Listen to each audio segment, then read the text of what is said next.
오늘 셋째 날 저녁 기도의 시간, 통곡의 자리에서 긍휼을 맛보라는 제목의 은혜를 여러분들과 나누겠습니다. 우리는 어제 겟세마네 동산에서 기도하셨던 예수님에 대해서 살펴보았습니다. 그렇게 기도를 마치시는 예수님 앞으로 유다가 사람들을 데리고 오게 됩니다.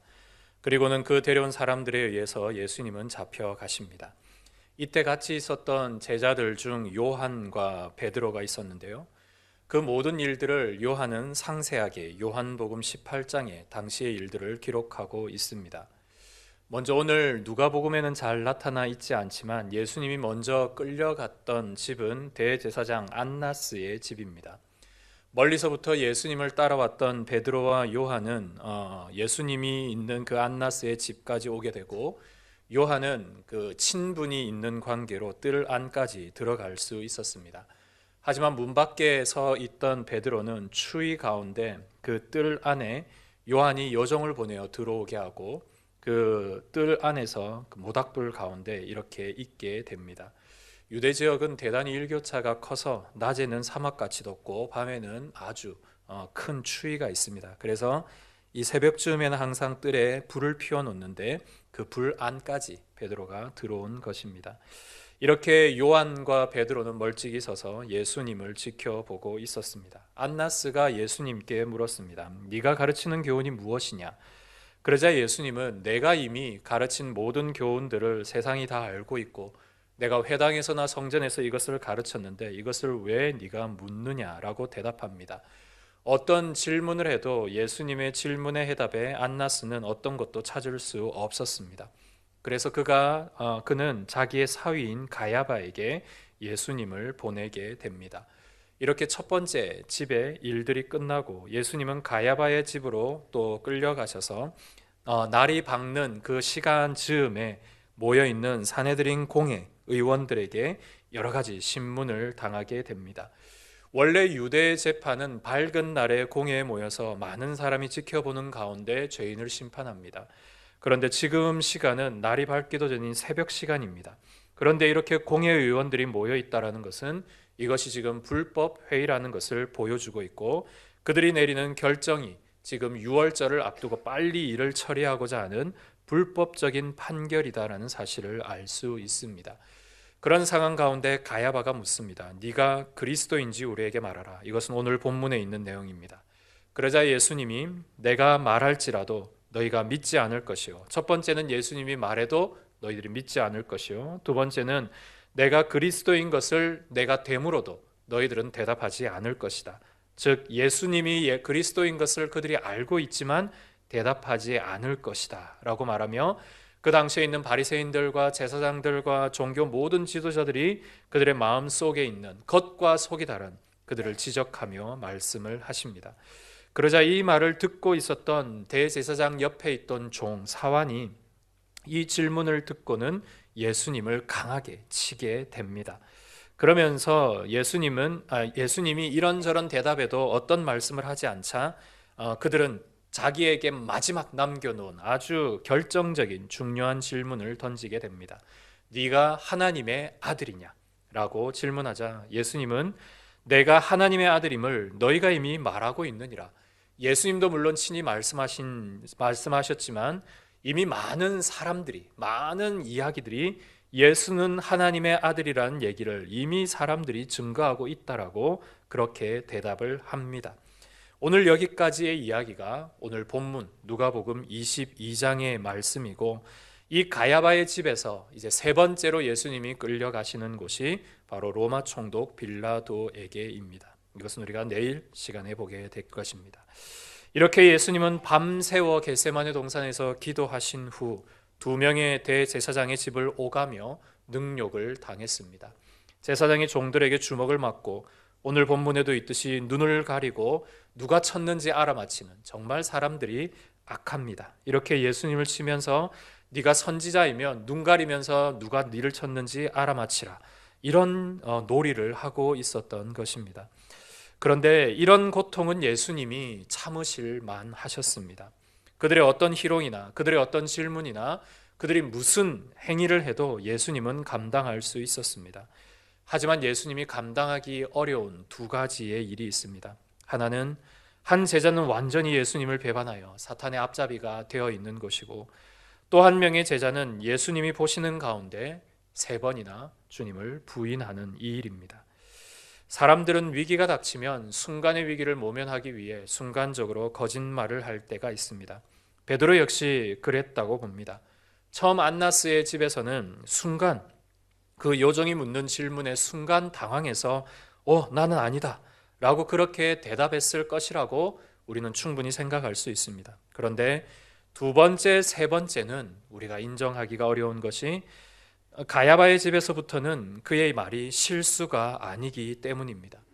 뜰에서 그 모닥불에 있다 보니 얼굴이 환하게 드러납니다. 그러다 보니까 사람들이 그가 예수님과 함께 있었다라는 사실을 알게 되었고, 더더욱 큰 확정적인 증거는 그의 모든 말투가 갈릴리 말투, 저 촌에 있는 어부 갈릴리 말투임을 이미 예루살렘 도시에 있는 사람들은 다 압니다. 그래서 그의 얼굴과 그의 말투를 보자 너도 같은 도당이지? 라고 2번째로 질문하자 아니다, 나는 그 사람이 아니라 라고 강하게 부정합니다. 이제 마지막 3번째 질문은 너무나 확정적인 증거가 있었습니다. 이 일에 대해서는 여러분들이 나중에 요한복음 18장을 꼭 찾아보시기 바랍니다. 베드로가 그 칼을 차고 있다가 예수님을 잡으려고 하는 대제사장의 종 말고의 길을 쳤습니다. 그리고 친 길을 예수님이 다시 붙여주시죠. 그 모든 일을 말고만 당한 것이 아니라 주변에 많은 사람이 보았습니다. 그 사람 중에 한 명이 누구였냐면 말고의 친척, 예수님을 잡으러 함께 갔던 말고의 친척이 그 자리에 있었고, 그 친척이 베드로가 칼을 빼어 자기 친척의 귀를 자르는 것을 보았습니다. 그래서 그가 이렇게 말합니다. 네가 갈릴리 사람으로 예수와 함께 그 겟세마네 동산에 있던 것을 내가 보았는데 그래도 네가 거짓말을 하냐? 라고 이렇게 3번째로 몰아붙입니다. 완전히 베드로가 궁지에 몰렸습니다. 그러자 베드로는 자기 자신을 걸고 이렇게 얘기합니다. 내가 저 사람을 안다면 내 손에 장을 지지겠소. 나는 도무지 저 사람을 알지 못하오. 라고 그렇게 대답을 했습니다. 문제는 이때 생깁니다. 예수님은 이 3번째로 부인하는 베드로의 말씀을 듣는 즉시 뒤를 돌아보셨고 베드로와 눈이 마주치게 됩니다. 그때 또 닭이 울었습니다. 베드로는 순간 온몸이 얼어붙었습니다. 지금까지 예수님과 나누었던 수많은 대화들, 지금까지 예수님과 함께했던 수많은 행동들, 그 모든 것들이 주마등처럼 지나갑니다. 얼마 전에는 내가 주는 그리스도시요 살아계신 하나님의 아들이라고 그렇게 신앙의 고백도 했었고, 내가 방금 몇 시간 전에 주님이 가시는 길이라면 내가 그 십자가도 지고 함께 가겠노라고 그렇게 외쳤던 자신의 모습이 그렇게 처참하게 무너지고 있었던 것입니다. 베드로는 뒤를 돌아보시며 아무 말씀하지 않는 예수님을 쳐다보며 두 눈에 큰 눈물이 쏟아졌습니다. 주체할 수 없어 베드로는 그 길로 뛰쳐나갔고 밖에 나가 심히 통곡을 했습니다. 이런 베드로의 모습, 이런 베드로의 상황, 이해가 우리가 전혀 되지 않는 것은 아닙니다. 왜냐하면 우리도 주님을 믿었지만 순간 무서움 때문에, 순간 두려움 때문에 우리가 그런 행동을 할 수도 있기 때문입니다. 그런데 여러분, 오늘 이 상황을 한번 반대로 생각해 보십시오. 베드로가 잡혀 있고 예수님이 그 무리들 사이 가운데서 사람들이 지적하기를 너도 저 사람과 한패냐? 라고 예수님에게 만약 사람들이 질문하고 몰아붙였다면 예수님은 과연 어떻게 말씀하셨을까요? 저와 여러분들의 생각이 모두 같을 것이라 생각합니다. 예수님은 한치의 망설임도 없이 나는 저 베드로라는 사내를 너무 잘 안다. 그리고 난 지금까지 저와 함께 있었고 저와 동행했던 사람이다. 라고 당당하게 말씀하셨을 것입니다. 여러분, 이 두 사건의 차이가 무엇일까요? 왜 예수님과 베드로는 이렇게 큰 차이가 나게 되는 것입니까?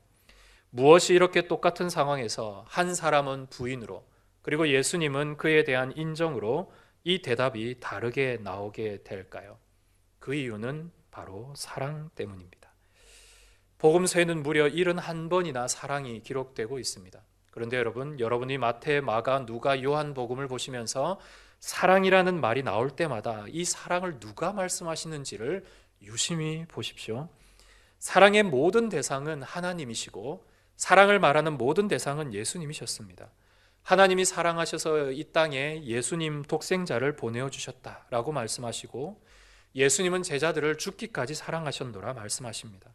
그리고 예수님의 모든 교훈에는 서로 사랑하라, 내가 너희를 사랑한 것 같이 너희도 사랑하라, 모두 사랑의 주체는 하나님이셨고 예수님이셨습니다.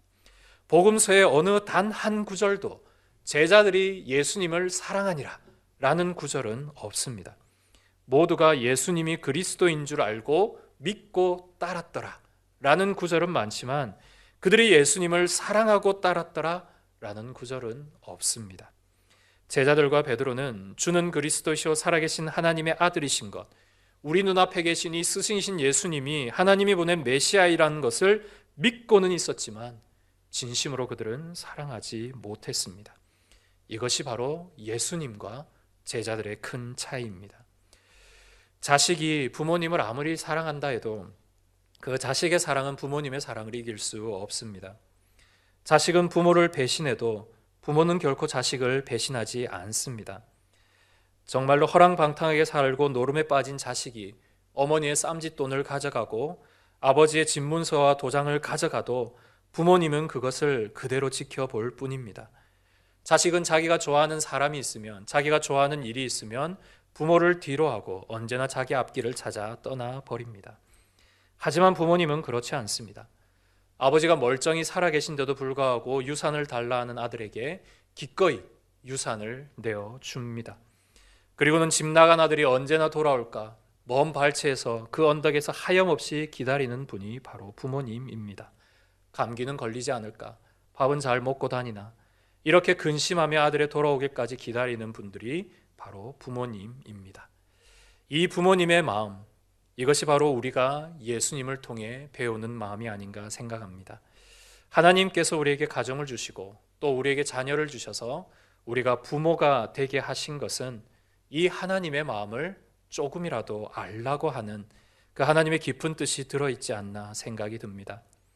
예수님은 베드로를 정말 아들처럼 대했습니다. 그래서 때로는 물에 빠져 실수해도, 때로는 예수님을 배신하고 넘어져도, 심지어 자신을 부인하고 저렇게 나아가도 주님은 끝까지 베드로를 사랑하셨습니다. 그래서 예수님은 훗날 부활하신 후에 갈릴리에서 베드로에게 꼭 정말로 묻고 싶었던 질문을 비로소 하십니다. 베드로야, 너는 이 사람들보다 나를 정말 사랑하느냐? 그러자 베드로가 대답합니다. 주저하지 않고 대답하는 베드로를 여러분 주목해 보시기 바랍니다. 베드로가 말하길, 내가 주님을 사랑하는 줄 주님이 아십니다. 그렇게 3번을 묻고 3번을 대답합니다. 예수님은 다른 말씀 하나도 하지 않으십니다. 네가 사랑하느냐? 예, 제가 사랑합니다. 왜냐하면 그걸로 됐기 때문입니다. 예수님은 다른 것 확인하고 싶지 않으셨습니다. 내가 메시아인 거 믿느냐? 내가 다시 오실 심판주인 거 믿느냐? 이런 거 말씀하지 않으십니다. 네가 나를 사랑하느냐? 왜냐하면 그 질문에만 대답만 하면 되기 때문입니다. 베드로는 오늘 그 밖을 나가 통곡함으로 예수님의 은혜의 자리에서 내가 멀어져 있음을, 내가 예수님의 믿음의 자리에서 정말 믿음 없음을 철저하게 자각하고 후회하고 회개했습니다. 그리고 나를 바라보시는 그 예수님의 눈빛을 잃지 않고 그 긍휼의 자리에서 자신을 뒤돌아보게 되었습니다. 그리고는 부활하신 예수님의 그 회복의 질문 가운데 그는 주저함 없이 즉시 자기의 사랑을 고백했던 것입니다. 왜냐하면 자신을 사랑하는 예수님을 알고 있었기 때문입니다. 그래서 베드로는 이 일 이후로부터 완전히 다른 사람이 됩니다. 그는 성령의 사람이 되고 사랑의 사도가 되어 주님을 끝까지 부인하지 않고 오직 충성합니다.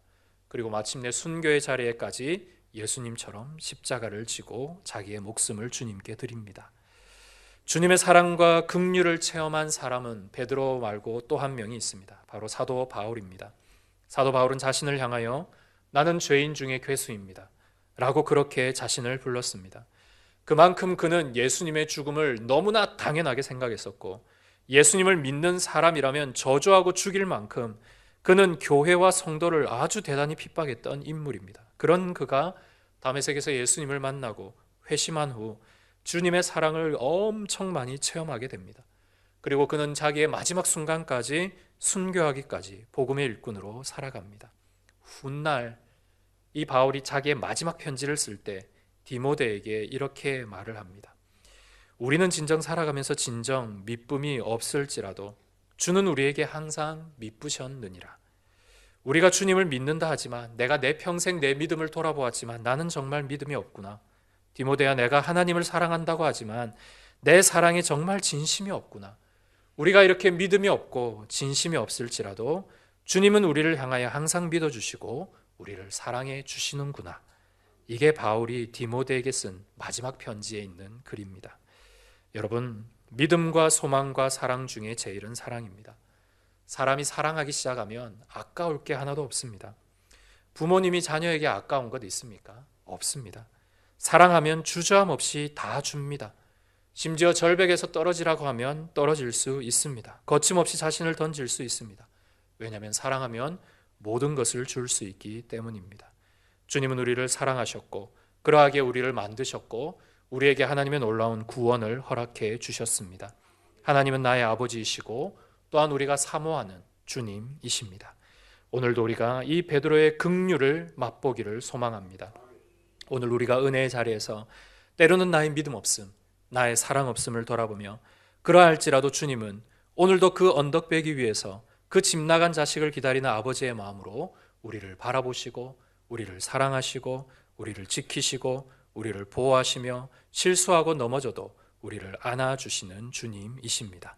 오늘도 그 긍휼과 은혜를 누리시며 주님의 자녀가 되는 은혜 깊은 시간들이 되시기를 주의 이름으로 축복합니다. 기도하겠습니다.